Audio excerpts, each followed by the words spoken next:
سلام به شما. وقتی داریم یه پروژه ساختمانی رو پیش میبریم، انتخاب آجر یکی از مهمترین قدم‌هاست. این فقط یه خرید ساده نیست، یه جور سرمایه‌گذاری روی زیبایی و البته دوام ساختمونتون. امروز می‌خوایم با هم ببینیم چطور میتونیم بهترین انتخاب ممکن رو داشته باشیم.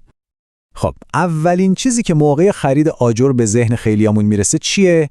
احتمالاً قیمت، درسته؟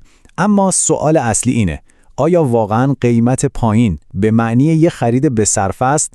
راستش رو بخواین تمرکز صرف روی هزینه اولیه خیلی وقتا میتونه بعداً خرج‌های خیلی سنگین‌تری روی دستتون بذاره. چیزایی مثل شوره زدن، ترک خوردن و خب هزینه‌های تعمیرات که دیگه خودتون بهتر میدونین. خب پس اگه قیمت تنها معیار نیست، واقعاً چی مهمه؟ برای پیدا کردن جواب این سوال رفتیم سراغ کاربلدها. کارخانه بهنما که نزدیک به نیم قرن تجربه داره، یه جواب خیلی واضح و روشن به ما میده. کیفیت و اصالت همیشه حرف اول رو میزنه. به این جمله دقت کنین. اعتماد مشتریانمان یکی از با ارزش‌ترین دارایی‌های ماست. این فقط یه شعار قشنگ نیست، این دقیقاً فلسفه کاریشونه. یعنی چی؟ یعنی برای اونها اعتماد شما از هر چیزی با ارزش داره. تمرکزشون روی کیفیتیه که سالها براتون کار کنه و رضایت بلند مدت شما رو جلب کنه، نه اینکه فقط یه محصولی رو فروخته باشن.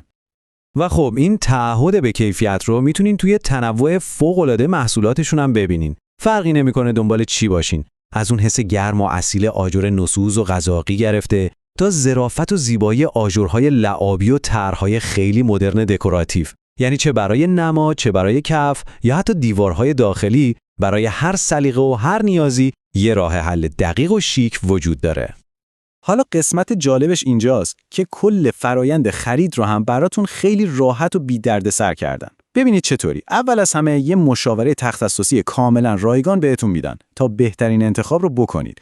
بعدش نمونه آجر رو رایگان میفرستن دم در پروژه‌تون تا خودتون از نزدیک کیفیت رو لمس کنین. و در نهایت هم سفارشتون مستقیم از خود کارخونه سریع و مطمئن به دستتون میرسه. اینجوری دیگه هیچ شک و شبهه‌ای باقی نمیمونه، درسته؟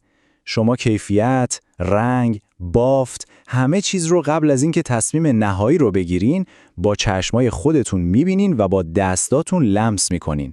پس کافیه فقط یه تماس بگیرین، نمونه رایگانتون رو درخواست بدین و با خیال راحت بهترین گزینه رو برای پروژه‌تون پیدا کنین. و در آخر بیایم از خودمون یه سوال مهم بپرسیم. پروژه‌ای که این همه زمان، انرژی و هزینه براش صرف می‌کنیم، واقعاً لایق بهترین ها نیست؟ به نظرم جوابش روشنه. انتخاب نهایی با شماست.